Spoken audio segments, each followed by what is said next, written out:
សួស្តីបងប្អូនទាំងអស់គ្នាថ្ងៃនេះខ្ញុំមកដល់ហាង Apple Store ក្រុមហ៊ុន iPhone គឺនៅសហរដ្ឋអាមេរិកហើយខ្ញុំនឹងប្រាប់ពីតម្លៃរបស់ទូរស័ព្ទ iPhone 17 iPhone Air iPhone 17 Pro និង iPhone 17 Pro Max អញ្ចឹងសូមមកទស្សនាតម្លៃទូរស័ព្ទដែលខ្ញុំបានរៀបរាប់ទាំងអស់នេះដូចតទៅនេះជា iPhone 17 វាតម្លៃ256 GB តម្លៃ$799 Thank you. មិនតាន់រួច Es mejor, ¿no? ប៉ុនទេដល់យើងបោកប៉ុននៅតម្លៃផ្សេងតម្លៃ512 GB វិញគឺ$999 Sí, estaba tú មិន esa. តាន់បោកប៉ុនទេបាទអញ្ចឹងឥឡូវយើងមកមើល Apple Air ម្ដងចាំ Apple Air តម្លៃគឺចាប់ផ្ដើមពី$999 256 GB អញ្ចឹងយើងមើល512 GB ម្ដងតម្លៃ$1199 អញ្ចឹងយើងមើល1 TB 1 TB $1,399 វាតម្លៃនៅសហរដ្ឋអាមេរិកនៅហាង Apple Store អញ្ចឹងយើងមើលបន្តមកទៀតនេះគឺជា iPhone 17 Pro 17 Pro នេះគឺតម្លៃ256 GB គឺ$1,900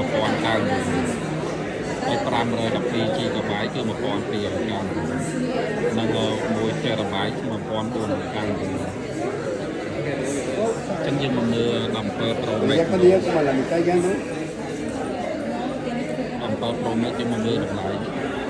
ចឹងតម្លៃ start 256 GB $1,999 ហើយ12 GB $1,399 Vamos a 1 juntar. TB $1,599 និង2 TB $1,999 ចឹងតម្លៃទាំងអស់នេះមិនទាន់បូកពន្ធទេបន្តមកយើងអាចធ្វើការបូកពន្ធទៅទៀត 10% តែ10%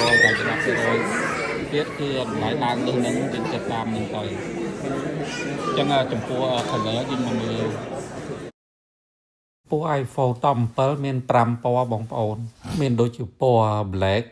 white mix blue sage និង lavender ហើយចំពោះ iPhone Air វិញមានពណ៌ space black cloud white light gold and sky blue ចំណែក iPhone 17 វិញមាន3ពណ៌មាន deep blue cosmic orange និងមានពណ៌ silver ហើយចុងក្រោយគេនេះគឺ17 Pro Max មាន3ពណ៌ដែរមាន deep blue cosmic orange និងពណ៌ silver ដែរអញ្ចឹង17 Pro និង17 Pro Max មាន3ពណ៌ដូចគ្នាអញ្ចឹងសូមជម្រាបបងប្អូនថាតម្លៃ iPhone ទាំងអស់ដែលខ្ញុំបានបង្ហាញនេះមុននេះគឺមិនទាន់បានបូកពន្ធទេអញ្ចឹងយើងនឹងធ្វើការបូកពន្ធប្រហែលជា 10% នៃតម្លៃដែលខ្ញុំបានបង្ហាញទៀតអញ្ចឹងតម្លៃ iPhone ទាំងអស់ហ្នឹងគឺនឹងឡើងតាមនឹងដែរបងប្អូនគ្រប់ iPhone ដែលមានពណ៌ផ្សេងគ្នាអញ្ចឹងបងប្អូនអញ្ចឹងមានតម្លៃតែមួយទេបងប្អូនមិនថាពណ៌ deep blue មិនថាពណ៌ cosmic orange មិនថាពណ៌ silver អីទេគឺមានតម្លៃតែមួយបងប្អូនគឺមិនថ្លៃជាងគ្នាទេគឺដូចគ្នាទាំងអស់